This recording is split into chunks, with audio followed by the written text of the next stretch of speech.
Dubai থেকে ফিরে এসে এবার স্টেজ পারফরমেন্সে মঞ্চ মাতালেন অভিনেত্রী শুভশ্রী গাঙ্গুলী। চলছিল লাইভ কনসার্ট। সেই কনসার্টে অভিনেত্রীর ভক্তরা স্টেজে উঠে অভিনেত্রীর গানে নাচলেন।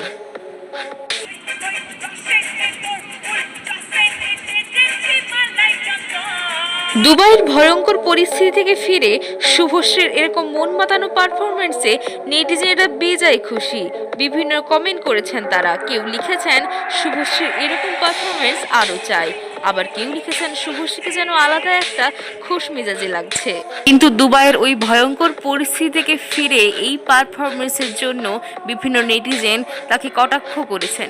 দর্শক বন্ধু, শুভশ্রীর এইরকম মন মাতানো পারফরমেন্স দেখে আপনার কি বক্তব্য কমেন্টে জানাতে ভুলবেন না। চ্যানেলে নতুন হলে সাবস্ক্রাইব করে যুক্ত থাকবেন।